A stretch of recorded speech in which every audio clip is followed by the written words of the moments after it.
who was publicly silent for a decade. Obviously, that's changed, but only recently. It was several months ago that I gave my very first major public talk at the Forbes 30 Under 30 Summit. 1,500 brilliant people, all under the age of 30.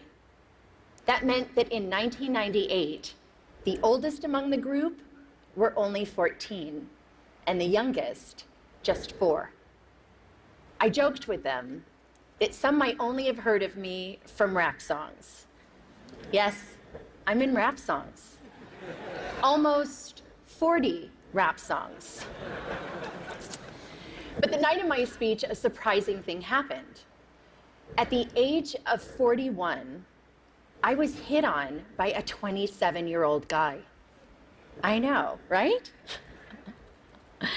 He was charming, and I was flattered, and I declined. You know what his unsuccessful pickup line was? He could make me feel 22 again.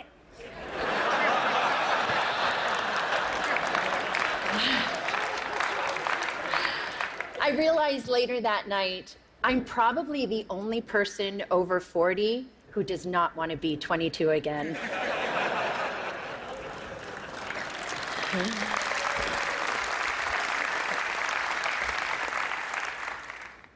At the age of 22, I fell in love with my boss. And at the age of 24, I learned the devastating consequences. Can I see a show of hands of anyone here who didn't make a mistake or do something they regretted at 22? Yep, that's what I thought. So like me, at 22, a few of you may have also taken wrong turns and fallen in love with the wrong person, maybe even your boss. Unlike me, though, your boss probably wasn't the President of the United States of America.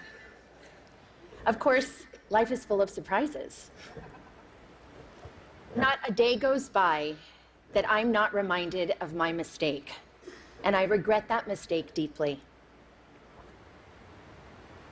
In 1998, after having been swept up into an improbable romance, I was then swept up into the eye of a political, legal, and media maelstrom like we had never seen before.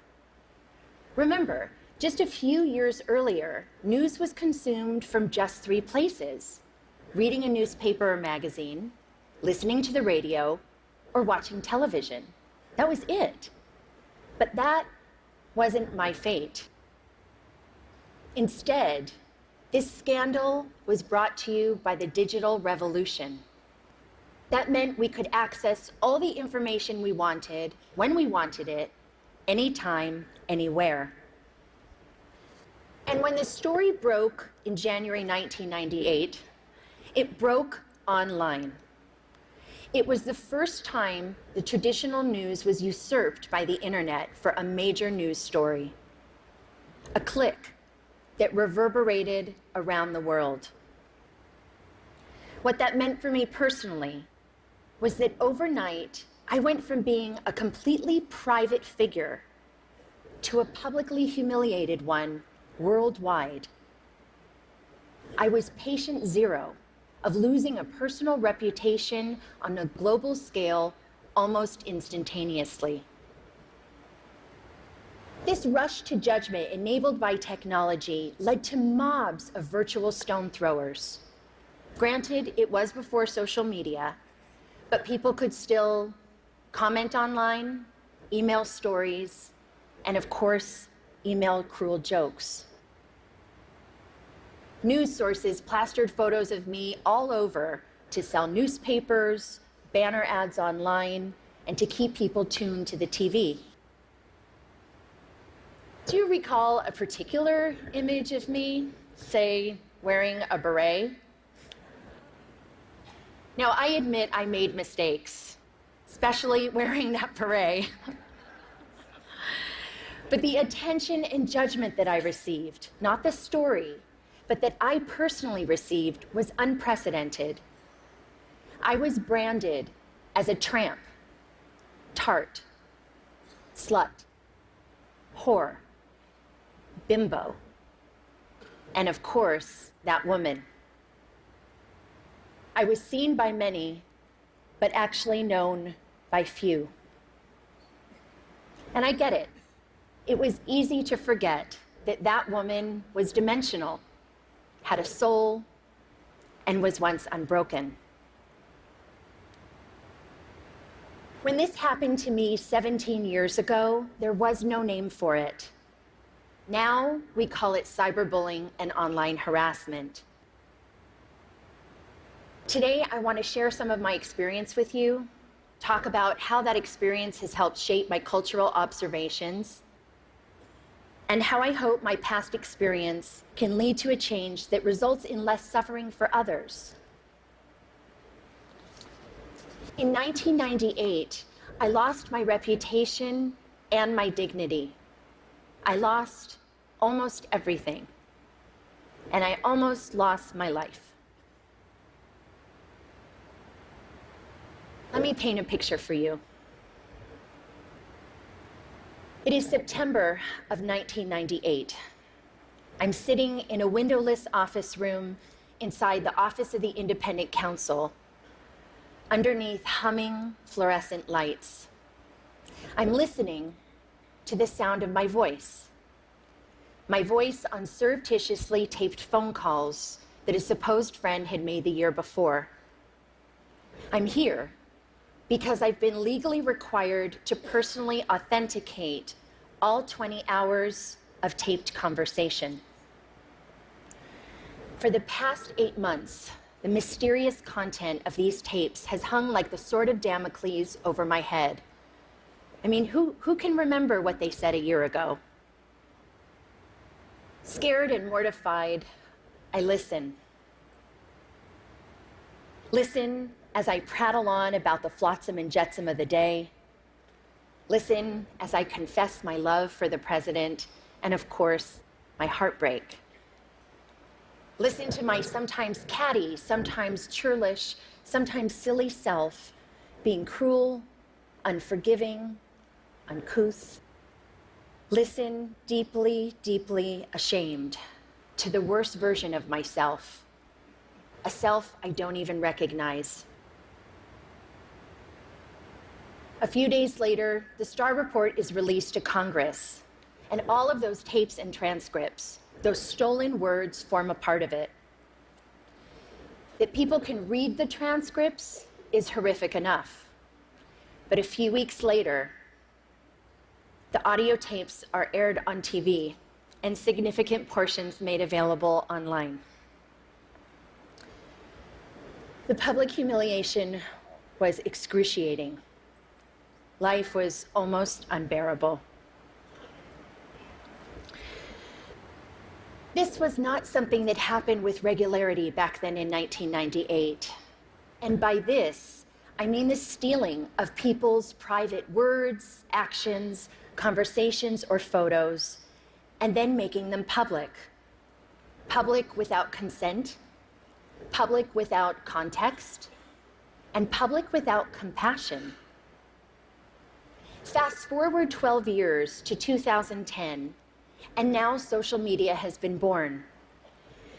The landscape has sadly become much more populated with instances like mine, whether or not someone actually made a mistake, and now it's for both public and private people. The consequences for some have become dire, very dire. I was on the phone with my mom in September of 2010, and we were talking about the news of a young college freshman from Rutgers University named Tyler Clementi. Sweet, sensitive, creative Tyler was secretly webcammed by his roommate while being intimate with another man. When the online world learned of this incident, the ridicule and cyberbullying ignited. A few days later, Tyler jumped from the George Washington Bridge to his death. He was 18.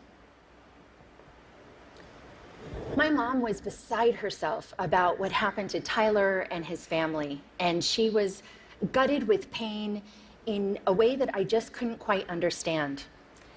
And then eventually I realized she was reliving 1998, reliving a time when she sat by my bed every night. Reliving a time when she made me shower with the bathroom door open. And reliving a time when both of my parents feared that I would be humiliated to death, literally. Today, too many parents haven't had the chance to step in and rescue their loved ones. Too many have learned of their child's suffering and humiliation after it was too late. Tyler's tragic, senseless death was a turning point for me.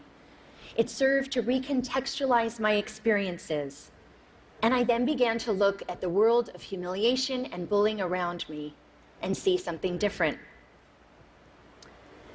In 1998, we had no way of knowing where this brave new technology called the internet would take us. Since then, it has connected people in unimaginable ways, joining lost siblings, saving lives, launching revolutions. But the darkness, cyberbullying, and slut-shaming that I experienced had mushroomed. Every day online, people, especially young people who are not developmentally equipped to handle this, are so abused and humiliated that they can't imagine living to the next day. And some tragically don't. And there's nothing virtual about that. Childline, a UK nonprofit that's focused on helping young people on various issues, released a staggering statistic late last year. From 2012 to 2013, there was an 87% increase in calls and emails related to cyberbullying. A meta-analysis done out of the Netherlands showed that for the first time, cyberbullying was leading to suicidal ideations more significantly than offline bullying. And you know what shocked me, although it shouldn't have, was other research last year that determined humiliation was a more intensely felt emotion than either happiness or even anger. Cruelty to others is nothing new. But online, technologically enhanced shaming is amplified, uncontained, and permanently accessible. The echo of embarrassment used to extend only as far as your family, village, school, or community. But now it's the online community too.